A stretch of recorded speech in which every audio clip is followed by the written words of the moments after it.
thanks everyone for being here, and thanks for having me as well. So yeah, Mark Scott gave what is essentially a business update at the Chamber event a couple of weeks ago now, I guess. And I basically am sharing with you our community report. Many of you may have seen this already.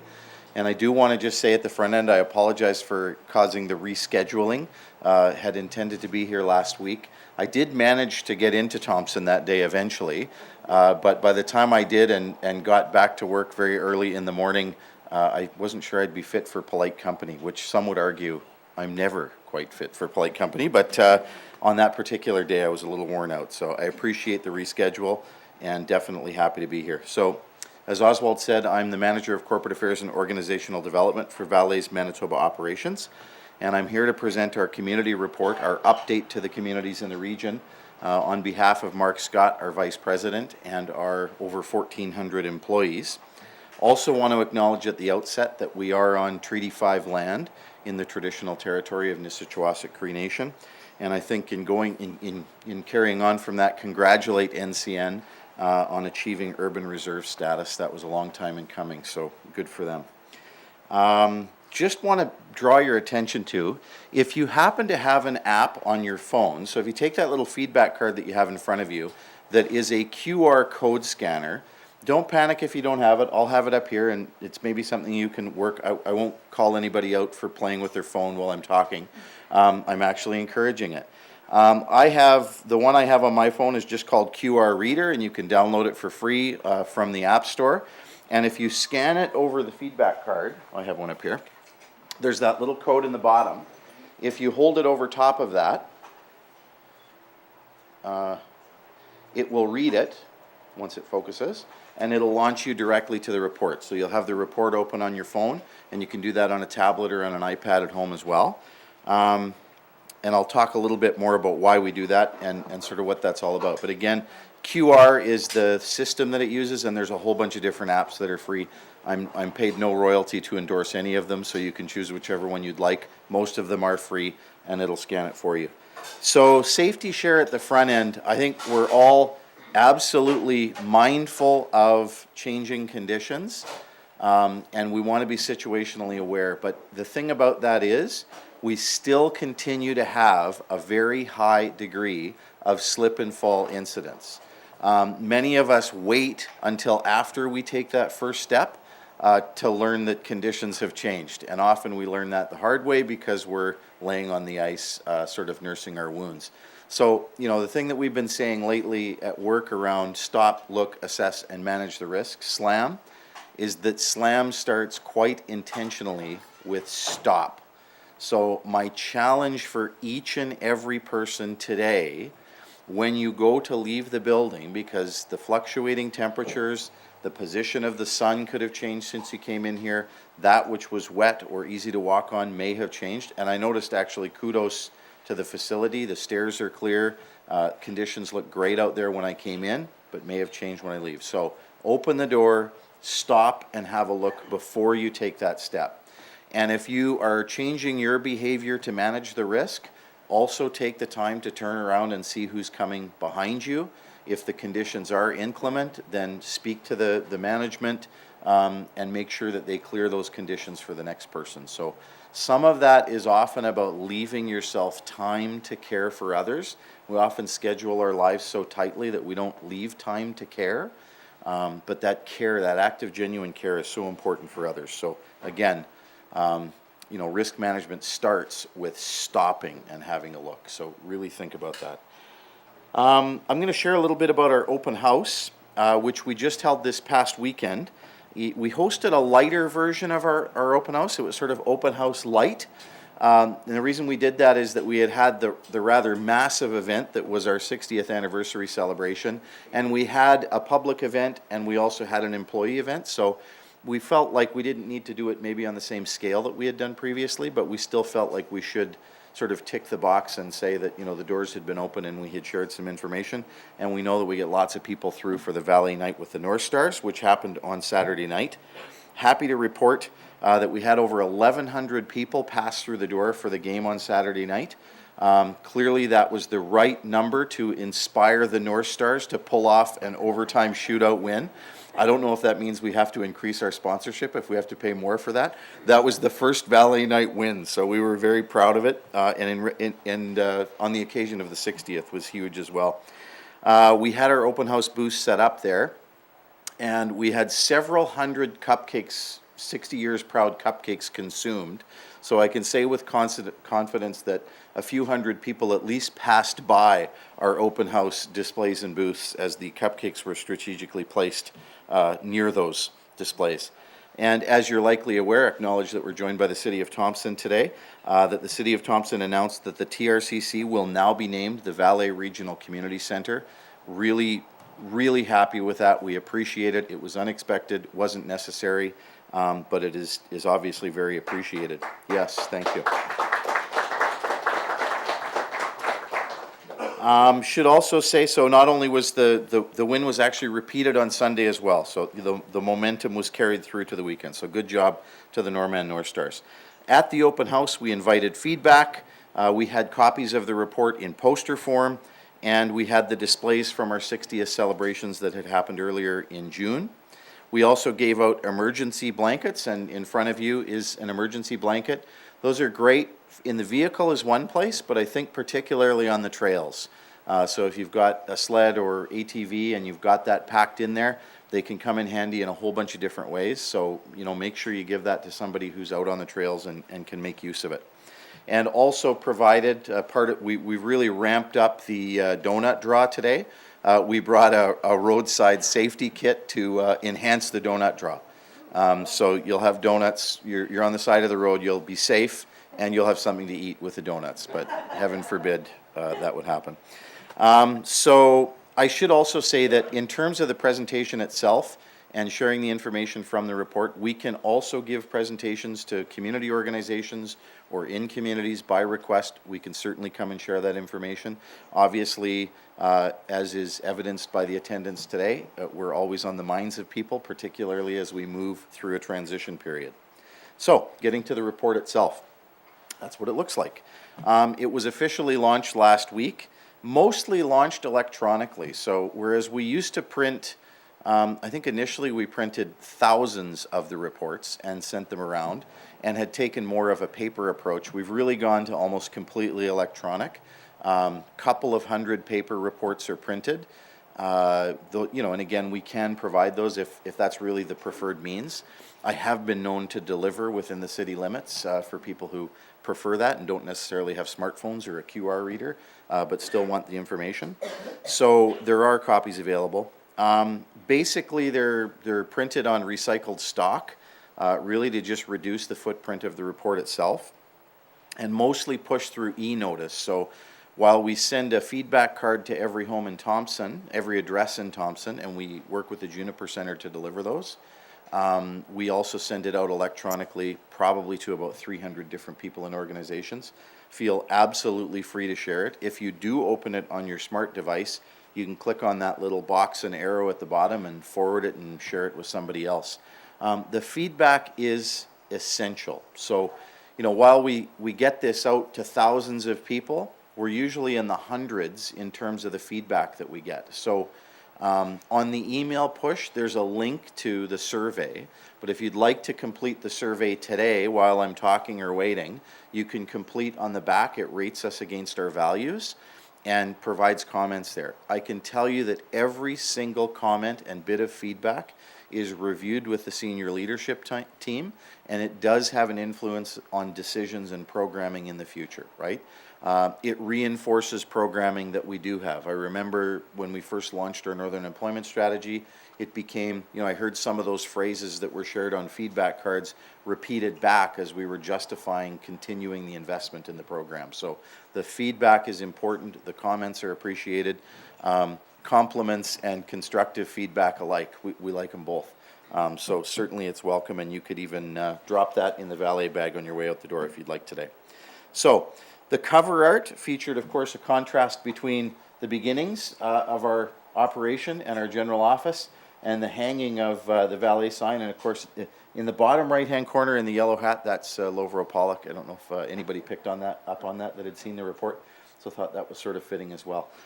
From there, I'm going to try and, there we go. this fancy, it's called a flip book. So if you hear that, you actually hear the page turning, which I'm a nerd, so I think that's cool. Basically, we get inside the report. Really, I think one of the crown jewels of the 60th and what we did this year is we commissioned Jason Lucas to create a painting that featured certainly the operations in the foreground, but mainly the city and the community, the glow of the city and the community in the back. And we really wanted to show that, you know, things were integrated. And of course, in the awe-inspiring heart of the Boreal in northern Manitoba as well. And so we had a print done of that for all of our employees and then had Jason Lucas sign it. And then on Saturday night, we gifted that to the city of Thompson, the original painting, as part of the 60th and in recognition of the naming coming our way. So in the beginning, let me just get back to my notes here for a minute. We also present it to our Community Liaison Committee, which is made up of a number of community organizations, Indigenous organizations, communities themselves, municipal and provincial government representatives, and that's really our ongoing dialogue with the stakeholders, rights holders, and communities of interest in the region. So they also give feedback. They actually influence the content of the report as well. So they get to say, we want to see this in the report this year, and that's what we report on, really in the interest of being as transparent as possible. I'm just trying to see if so in terms of Mark's messaging from the beginning, you would have heard some of this at the previous presentation. Mark's approaching 1 year in role, so wouldn't probably consider himself a seasoned veteran yet, although people probably have those kinds of expectations of him. We acknowledge our accomplishments. In February, many will know that we went 1 year lost time injury free for the first time in the history of our operations. That actually represents over 3.7 million hours worked without an injury, so that is absolutely huge. We would not be able to do that without our employees. They're there with us every step of the way. Yeah, definitely. Thank you. We also mentioned that we won our second consecutive, after a bit of a drought for the provincial mine rescue competition, we won our second consecutive provincial mine rescue competition, this year held in Thompson. And we also competed in the international competition that was held in Sudbury this year, which is essentially the Olympics of mine rescue competitions. And, you know, Mark acknowledges that as well. Big part of, you know, he's there sort of taking it in with the team and there to support it every step, near and dear to his heart as it is to our employees. And I think in there's also a bit of a call to action for all of us in the room, for community leaders, around not only remaining competitive, but also working together, really working together in a deeply collaborative way to mitigate the impact, the change that's coming in 2018. We won't be able to do that if we don't do it together. So talks about the fact that despite the challenges, there is cause for optimism as a result of investments in the future. And I don't think we've done enough to talk about those investments. I know that Mark talked about them at the presentation that he gave, and I'll give a little more detail later on. But things like the tailings management upgrade project, over $30 million in extending the life of our operations significantly into the future. Concentrate loadout facility, I'll talk a little bit more about that later on. And of course, a promising outlook in terms of the resource potential and exploration.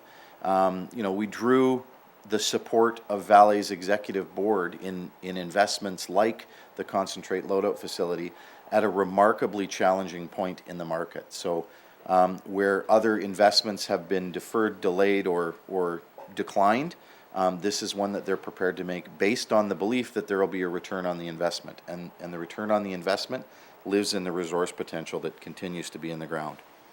From a safe production standpoint, so again, 1 year LTI free, mentioned that, 3.7 million hours worked.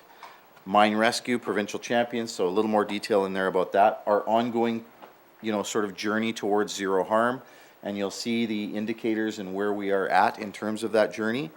And, you know, really when we talk about mine rescue, we see, you know, a training opportunity tied to the stack there. And, you know, they're skills we hope we never need. We've got them. They're some of the best skills, most skilled employees in the world in terms of mine rescue, but the goal is to never need them. Concentrate loadout facility would be the next page. And again, there's some renderings in there in terms of what the facility will look like, and some details about how we'll process materials and move them out of Thompson in the future. $80 million, approximately an $80 million project. So if you just look at those two things alone, in terms of the tailings management area upgrade project that's happened over several years, the $80 million investment in a loadout facility, that's over $100 million being invested here in Thompson, Manitoba. Those are pretty big numbers, right? And I know we're rightly very focused on the transition piece, but we should also take some solace, I think, in the level of investment that's being made here as well. Roughly the same concentration, round about 14% nickel, will be the product that's leaving. Process will be a little bit different. Again, it's described in the report. And there will be a small increase in truck traffic. And of course, the trucks that are coming back won't have product in them anymore. And the other thing to note that I think gets lost in this too is that roughly 70% of the value of the nickel, even though the product that's leaving is 14%, the value of the nickel is roughly 70% that will leave the concentrate loadout facility. So we're still seeing a significant return in terms of the product that's being created and shipped from Thompson, Manitoba. Next up, talked a little bit about the 60th, generally, a little bit of historic information in there. We did host a successful event. I think what I'll do is just go to the next slide because it's got pictures, which are more fun to look at. So, successful event. I want to acknowledge very much for the record and as often as I can the remarkable effort of Tara Ritchie, who just puts in an absolutely heroic effort in making these events not only successful, but also safe. When you're managing, you know, that's non-routine work for us, so it has a totally different level of situational awareness that's required. She's been absolutely fantastic. In addition to Tara, many retirees helped out, which was great to see. We had employees, community groups, and a number of others that helped make it happen, so we're really appreciative there. Of course, pictures of our families, employees. We had tours underground, I think, for the young people that managed to get underground, well, and the grown-ups too, that hadn't been before. That's the experience of a lifetime kind of stuff, especially when you get in the cage and turn the headlamps off. That's one of those moments many won't forget. The pictures of families and dignitaries, of course, Jennifer Mackey in front of the 60 there is our base metals CEO. She had been to Thompson previously, but had not been to Thompson yet in the role of CEO, so it was excellent to see her as well. Of course, we know that the next 60 years are going to look different than the first 60 years. We remain confident that there can be another 60 years based on the opportunity that exists. And it really is in a mining and milling future. Mining and milling being a strong pillar in a more diversified Thompson than we see now. Some of the work that's happened and will happen, Tedwig is a big part of that. There's still work to be done there. We've heard talk of a closure impact mitigation strategy, Thompson 2020, the tagline for that. And we also heard the province recently making an announcement, and we saw that CEDF will be an important part of that, and they'll be key. But I don't think any of those things can be successful without engagement and participation broadly. It's not down to any one entity. It's not just the responsibility of the City of Thompson. It's not just the responsibility of VALE. We really all have to work together. So, does that mean my time's up? No such luck. Okay, so in terms of towards sustainable mining, we've talked about this before. We participate in the Mining Association of Canada's Towards Sustainable Mining initiative, and basically it's an accountability check. It's a comprehensive audit that happens around a number of protocols every year. The protocols are here in the image: tailings management, Aboriginal and community outreach, biodiversity conservation, energy use and GHG emissions, safety and health, and crisis management. And every third year we are externally audited. We do a self-assessment, we do a more comprehensive assessment, and then we're externally audited to verify that the marks that we're giving ourselves are true and fair and accurate, and for the most part, you know, completely consistent across the board. What happens each year when you go through that process, you get a different auditor, so they have a slightly different perspective on what that might look like. So in some areas we score better than we scored ourselves, in other areas they challenge us. Mostly what this is about is making sure that we have really robust systems and reporting where the public is concerned mainly. So we continue to score well in a number of areas. I should say too, if you're going to be a member of the Mining Association of Canada, it is mandatory that you participate in this. So most mining companies are members, not every mining company is. We had previous performance awards in the areas of tailings management and Aboriginal and community outreach. And we also maintained AAA ratings in Aboriginal and community outreach and crisis management. And we improved in the area of tailings management in this past audit year. In 2015, many will remember that we received a Community Engagement Excellence Award for the Tedwig process. And this was only the second time this award was ever awarded. They only give out one per year, and the Tedwig process was selected for that. We're absolutely grateful for the contributions of every community organization that participated, either directly on the working group or through subcommittees or just through community participation. Over 20,000 hours of community engagement. That's absolutely fantastic. Environmental monitoring, we'll move on to there. And I should probably note, when you look at the diagram, one of the areas where we're still learning and developing systems is in the area of biodiversity conservation. So it doesn't necessarily mean that our score, and there's a red ring here, so there's ratings of C, B, A, AA, and AAA. So AAA is the highest that you can get. The more color that's filled in, the better we're scoring. This doesn't necessarily mean that we're doing something to harm biodiversity and we're not practicing conservation where the environment is concerned. It just means that we don't necessarily have the systems to report on what they're measuring yet. So in almost every one of these instances, when it was first launched, biodiversity, I think that protocol's only been around for a couple of years now, so it's a new protocol. We would have started around a C or an A. Like basically if you've got something in place, you get a C. So we're still building the systems that will report on that. But again, more information in the report if you'd like it, or on MAC's website as well if you'd like to better understand. And those do get published, they are public and they do get published as part of MAC's reporting. So from an environmental perspective, speaking of biodiversity and conservation, in the report you'll find data on our tailings effluent trends, SO2 ground level, at a ground level, and in terms of stack emissions. We continue to have high rates of compliance. We haven't strayed from that at all. We publish a report annually with the City of Thompson. This is our water report that we publish that with the City of Thompson, and it's available on the City of Thompson's website. We continue to practice the voluntary emissions reductions program. We had last year 21 calls to our environmental hotline. 17 of them had to do with SO2 emissions. And 4 of them were relating to noise. So, those are relatively low levels, but of course we address those as we can. And when we get the calls from the community, that's when we move into VERP, which is, reducing our emissions essentially by ramping down the smelter. Environmental hotline, I'll just say it again so that everybody has it handy.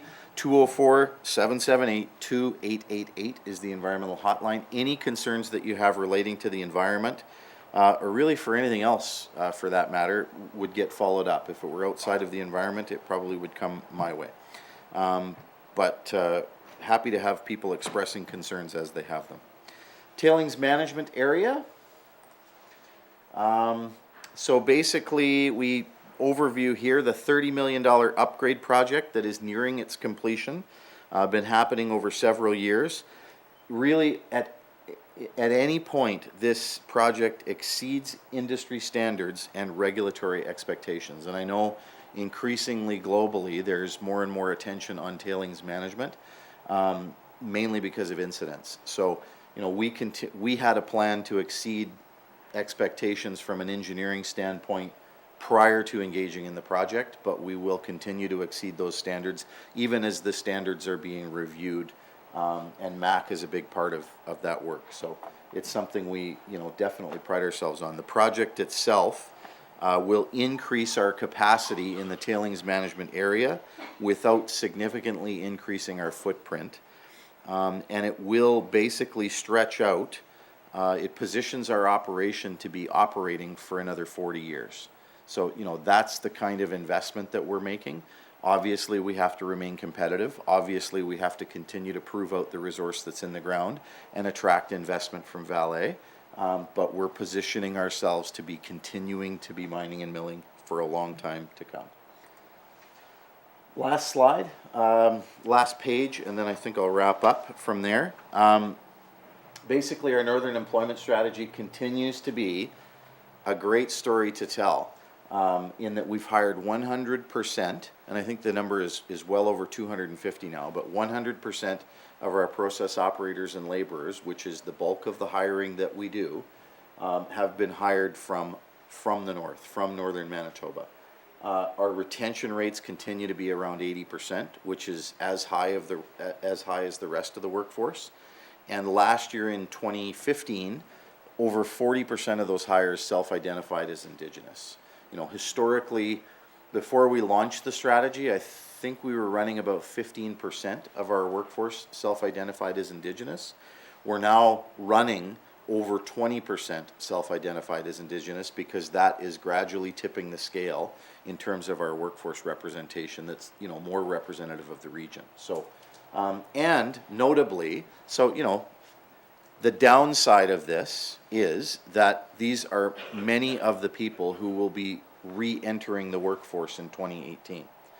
What I think is an advantage and something that the community of Thompson can potentially market is that this is one of the most highly skilled, highly qualified, safest workforces we've ever had. And remember, and I can prove it, right?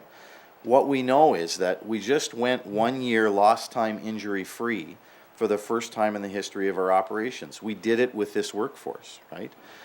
We removed $100 million from our annual, more than $100 million from our annual operating budget. We did that with this workforce. We are also more productive than we've ever been with this workforce. So this is a world-class workforce. For the first time in the history of northern Manitoba that I know of, we are oversupplied with a highly skilled, highly trained, highly qualified workforce. So we need to reskill some people. They're going to need different skill sets than they maybe have now. But I think any employer in the region that is looking within the next couple of years at having excellent employees enroll should start to get into a serious conversation about what a training plan would look like to get them entering into another career. So lots of success there, and it's a story we're happy to tell for any employer, small or large, that is looking to have a Northern Employment Strategy of their own. You know, for the most part, these are people we were not previously hiring, who have made us more successful than we've ever been. The only thing this workforce doesn't control is the price of nickel, of course. We wish they did. So, wrap up just talking a little bit about our stakeholders. Again, I mentioned the Community Liaison Committee, which has been running for more than a decade. We do things with that group. Organizations and groups can identify themselves to be a part of our Community Liaison Committee.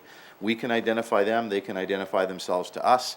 I think our most recent addition was UCN is at the table, and that was partly the Community Liaison Committee wanted to invite UCN to be at the table because we were having an increasing conversation about training and education. So they're there now. We can add to that group if we need to. We've done tours of the tailings management area. We've done tours of the plant site. We've gone to SOAB and look at reclaimed mine sites and sort of what things look like after we're done. So it's a conversation we're constantly engaged in. Last thing I'll say, on the feedback card that I hope you'll fill out, I really do. Again, the feedback is appreciated. We've been doing that for 3 years now. This will be our 4th year. So, you know, you start to look at the trending data, which this is a snap. I think it's from about 75 to 100%. It's not from 0 to 100%. But we've been scoring consistently between 80 and 90% scores of 3 or better. So you rate us on a 5-point scale. And again, it tells us we're doing pretty well. We're not at 100% yet. There's areas where we can improve, and we'd love to hear about what you think those areas are going forward. So if you have any questions outside of today, on that feedback card is my email address and phone number. We follow up on any inquiry that we get from any member of the public. And thank you very much for having me here today.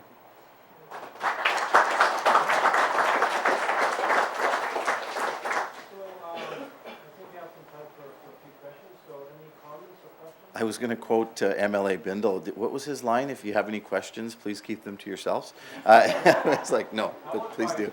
Any comments or questions from anyone? No? Well, sure. Oh, can't let go.